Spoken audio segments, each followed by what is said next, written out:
I heard some absolutely terrible advice about how to deal with fear a few weeks ago, and it was from someone that's pretty predominant in the personal development field. And it annoys me because whilst it may potentially be useful for a small minority of people, for the vast majority, I think it doesn't work that way. And for another group of people, it may leave them feeling in a way that has them feeling inferior or wrong in some way for having the experience with fear that they do, and therefore have them sort of hurtling back further into that feeling and not progressing and not doing and not creating in their lives in the way that they possibly could.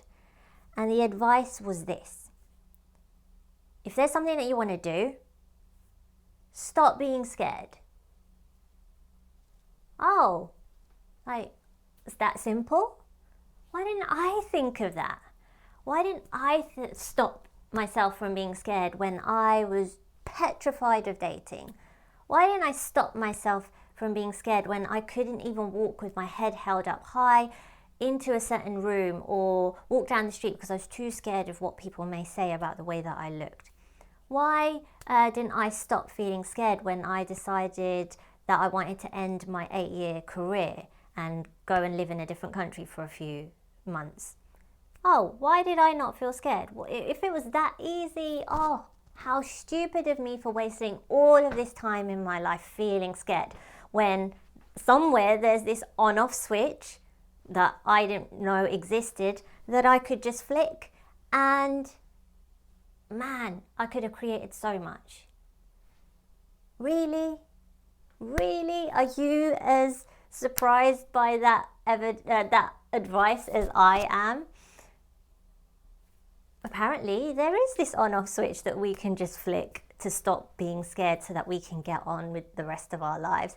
Can you imagine all the things that we would have got up to and created if it was as simple as that? Can you imagine the stupid, dangerous situations that we would have gotten ourselves into if it was as simple as that?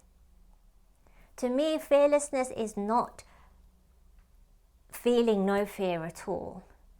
To me, fearlessness is recognizing fear's presence, because fear is there for good reason. It is there to protect us. It is there to stop us from dying by doing something stupid or maybe being in a dangerous situation. Fear is there for good reason. It's a very primal response. It is there for good reason, and I, for one, am very glad that it's there to protect my ass when I'm about to do something stupid or even something outside of me even knowing. And I'm glad fear is there for you as well, because it is doing, in lots of situations, it does a great job.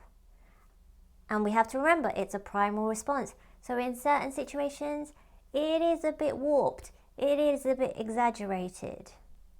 And that's okay. We don't have to make fear the enemy. And that's something that I've seen over time. Fear has been treated like this enemy that we have to vanquish and kill, so that we are no longer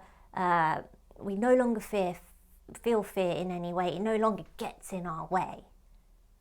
But as I said, imagine how dangerous life could become for us if we did that. It serves a purpose.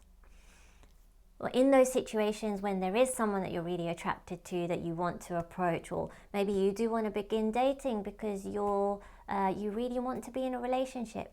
Maybe you do want to feel more confident in your body and be able to wear the things that you've enjoyed looking at on other people but would like to have that for yourself. Maybe you do want to end your career because it doesn't feel fulfilling and you want to go out there and try something new. Well, fear is actually quite a valid response in some of those situations, because fear may throw up questions such as, for example, if we use the ending a career example, fear may throw up questions such as, well, what if your new career fails? What if you're not good at the new career? What if you don't enjoy it? How are you going to support yourself? And they're all valid questions to ask, and they're questions that we want to be asking, but we don't want to use them as a way of preventing ourselves from exploring something that we may really want to do. We want to use fear so that we can create the contingencies perhaps that we need to in order to ensure that those questions, we're able to answer them well. We're in a place to be able to prepare for those potential situations. So this is about working with fear. It's not about fear, get out my face, piss off.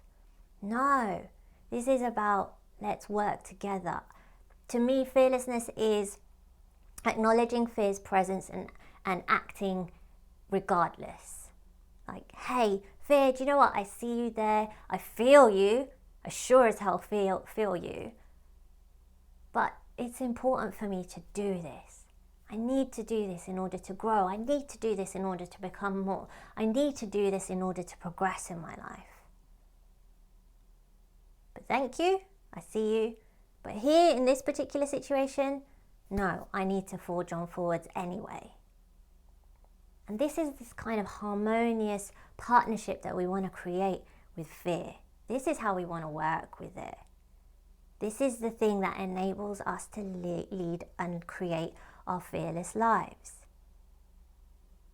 So it's not about trying to stop being scared, because good luck if you try and do that.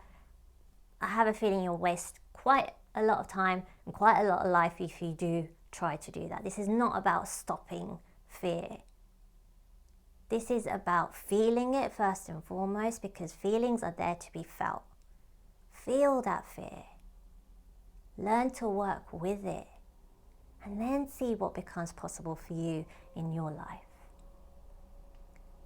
So if you would love to learn how to create this kind of harmony, this kind of partnership with fear, so that you get to become more than you've ever imagined. Maybe it's for relationships, dating. Maybe it's in your relationship with your body. Maybe it is that you want to dramatically change your career or move to the other side of the world, do something super adventurous that you've dreamed about. Well, now is your opportunity by joining the Fearless Life Group Coaching Program, which begins next February, where I, as your coach and your fellow Fearless Life Group Coaching participants, go on this journey of really identifying what those fears are for you and learning how to work harmoniously with them. So it's no longer something that prevents you from living your fearless life, but actually something that helps propel you forward into it. I'd love to explore where the fearless life could be for you. So drop a comment below or send me a direct message. I cannot wait to hear from you. Thank you so much for watching, and I look forward to seeing you in the next episode. Bye.